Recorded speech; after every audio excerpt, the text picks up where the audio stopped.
Hey everyone, I'm Hoki Hoshi and welcome to my video on Horizon 4's Update 5. Now by the time you guys are probably watching this, the update's been out about a week now, so you guys have probably got a good idea of what's in the update and have had some time to drive the new Mitsubishis. But I kind of want to quick fire just a few of the other major points of the update before I get into kind of the main theme of this video, which is going through the 4 new Evos that have been added to the game and kind of picking apart their strengths and weaknesses and what my favorites are. So going over the update as a whole, of course the biggest thing here is the addition of Mitsubishis back into the game, which I know pretty much everyone can appreciate. A lot of people are super excited about this, me included. I personally own a Toyota that was in Horizon 3, so I'm really holding out hope that Toyota comes around and decides to put their cars back in the game, but Mitsubishi is a great start. Moving on, we have Free For All Adventure. A lot of people have been asking for this as well. For me, and I would think some of you guys as well, this is sort of the first step in what needs to be a much bigger look and probably rework of the multiplayer in Horizon 4. I'd love to see them move forward and address both the issues with ramming and free roam rush. Ramming is a bit of a tougher problem to solve, I think, than some people might realize. You can, of course, ghost all of the cars, but that takes away some of the fun of live racing with real other people, trading paint, and fighting for position. So I can understand them not wanting to just go ahead and ghost all of the cars, but the other solution, which is commonly suggested, is a penalty system that, time penalizes the person who rams, although that can sometimes backfire and end up penalizing the wrong person for just getting hit by another car. So it's tough for me to think of what a perfect solution to the ramming problem might be, but if you guys have any thoughts to it, definitely let me know, because I'd be super interested to hear if you guys have any ideas for that. I'd also be interested in hearing any positive arguments for free roam rush. Reddit can be a bit of an echo chamber sometimes, so it seems like pretty much everybody doesn't like it, but I kind of want to see the other side of the story, and I'm interested if anyone really likes it or think there's good applications for it. So if you are for free roam rush, let me know, because I'd kind of love to hear what your thoughts are on that. Now, moving forward with the update, the next major thing we got was a new Horizon business, which ends up rewarding you at the end with an Austin FX4 taxi, which I feel is part of the developers' push towards reducing the rarity of some of the cars in the game. They've been doing this a lot lately. They gifted everyone the Mosler, you're getting the Austin FX4 here, the Cadillac Limo is part of the Forzathon shop. There's a couple other things as well where they're just taking away some of the rarity some of the more rare cars in the game and giving people another chance to get them, which I think is just a good thing all around. I'm happy always to see that. So the final thing I want to talk about in this update before we get into the Mitsubishis is going to be the addition of racing suits to the game and racing helmets. I'm super happy to see this. This is probably the first clothing item since launch that I've actually been excited about. I'm totally fine that they have kind of the goofier suits. I mean, you can see the Santa outfit, the chicken suits, the alien suits, and some of the more silly clothing options. That's totally fine, but I always thought it was just silly that there were no actual racing suits in a racing game. So super happy that they're finally addressing that. I know that was another thing that fans were really looking for. So with that said, I've been babbling a lot more than I wanted to about the rest of the update, but just kind of wanted to give that overview before we dive into now the Mitsubishi Evos. And we're going to start with the oldest and work our way up. Alright, so starting with the specs on the Evo VI, we're looking at 280 horsepower, 300 foot-pounds of torque, weighing 2,822 pounds, and coming in at a performance index of 675. And then moving right into the Evo VIII, we're looking at an increase in horsepower to 305, increase in torque to 315, increase in weight to 3,109 pounds, and coming in at a PI of 686. And then on to the Evo IX, we're looking at 286 horsepower, 289 foot-pounds of torque, 3,285 pounds, and a performance index of 649. And finally onto the Evo X, we're looking at a return to 305 horsepower, 315 foot-pounds of torque, the heaviest of 3,395 pounds, and a performance index of 678. Alright, so let's flip things around. We'll start talking about the Evo X and work our way backwards as I kind of go through some of the bullet points, positives and negatives I find in each of the cars. Now, keep in mind that this is a personal preference list, and at the end of the day, the best Evo is the one you have the most fun driving. So with that said, let's start talking about the Evo X.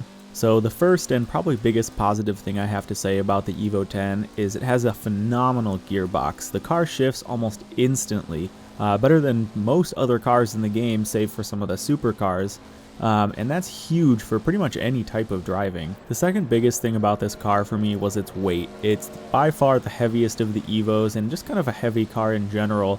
You can feel its weight in cornering. You can't really feel it through acceleration because the transmission is just so good. It's able to translate that power really well. But again, you really feel its weight being thrown around in corners, and that has some issues when it comes to traction. Speaking of traction though, I will say out of all of the Evos, this one seemed to push the best into S1 class. Now it did take a engine swap to do that comfortably, but all of the other Evos seemed to struggle when you pushed them well past A-Class, but this one sat pretty well in S1 with an engine swap. I actually ran it on my test track that I use for my car review series, and I won't give out the exact time, but I will definitely say it was competitive to say the least in S1 class. So if you're looking for like an S1 street car, I would definitely recommend going with this Evo over the others because although it's the heaviest, it takes to higher power and higher end cornering really well if you do some weight reduction and some good aero mods, whereas all the other Evos seem to kind of hit a plateau when it came to handling more power and maintaining grip. So for my final verdict on the Evo X, this is my second favorite Evo of the four. It's more versatile than the others because it does have some good application in road racing, and although its weight really works against it in rally racing, the transmission really makes up for that, and it still is consistent and reliable while being a little bit heavier than some of the better rally cars. So let's take a step back and look now at the Evo IX. Now the Evo IX was a bit of a disappointment for me. Aesthetically, this has always been my favorite Evo in real life, but it seems to have kind of let me down as far as performance and handling goes. This was the first car I took out when the patch dropped, and although I was initially quite happy with how the car felt, I soon realized that pushing it past B class into even just A class, it started to already suffer. This car, I really haven't found much value at all in S1 for road or dirt racing, and even in A class dirt racing, which should really be its strong point, it still suffers in a competitive light. Now that being said, the car still feels very good, and I'll just say this, all of the Evos feel really nice to drive. This one just kind of fell short as far as competitive aspects go, and I just really didn't find much value to keep driving this Evo over the others. The transmission was slower than the newest Evo. It makes the least power out of all the Evos if you account for torque. It's also the second heaviest, so it just doesn't really upgrade itself that well, and even with engine swaps and a lot of modification, again, very fun car, but just not competitively quick enough to compare against the other Evos. So this is, so sadly, my least favorite of the four Evos. Alright, so moving further back in time now with the Evo VIII. This one was kind of actually a perfect middle ground for me between the Evo VI and the Evo IX as far as performance and handling went. And as far as looks goes, I feel like this really captures the iconic styling of the Evo. Again, this is another one that aesthetically I really liked. And as far as performance goes, it actually holds the highest stock performance index of all the new Evos in the game. There wasn't anything too specific that stood out to me about this car, and that might just be because it was, I think, the last one I drove, so I had already kind of felt out the rest of them, and this seemed to just sit right in the middle. So as far as the best Evo goes, the best one that represents the Lancer Evolution line, I kinda gotta say it's this one. But that being said, it's not actually my favorite Evo. This one actually comes in at my third position, very close to my second position of the Evo X. This was a really fun car to drive. I felt like it pushed pretty well into A-Class road racing and really well into A-Class dirt racing. But this means there's only one Evo left and one position left to fill.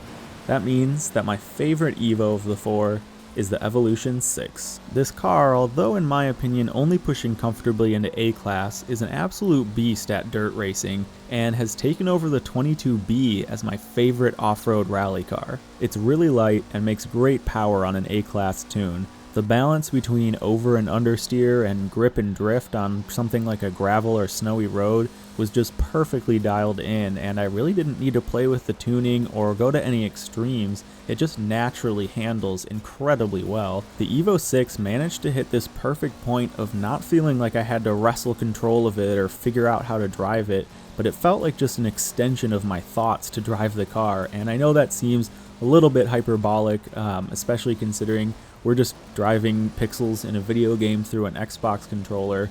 But a lot of the cars in the game feel like they have a really steep learning curve to them.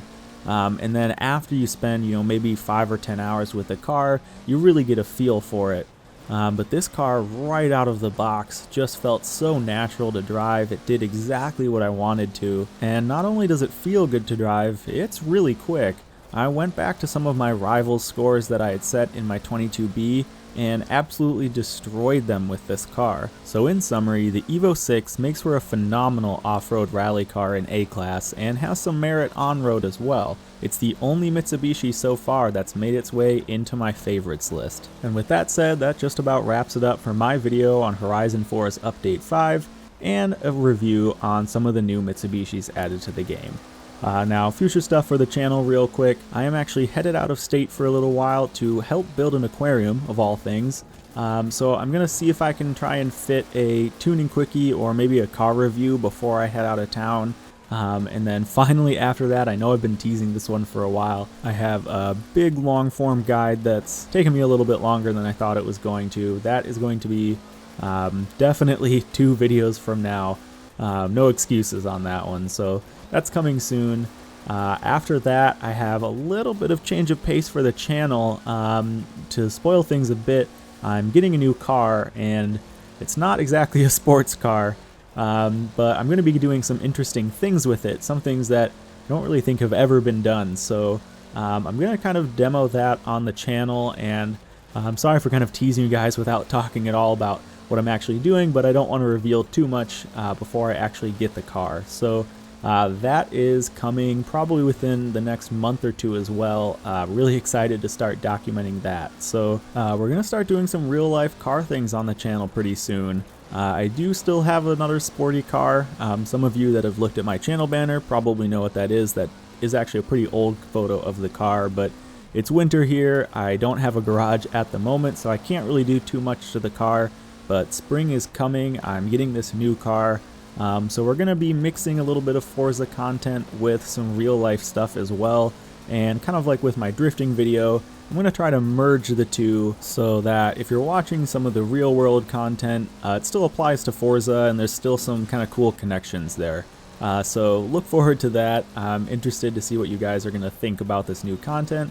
And I will see you in the next one, guys. Thanks.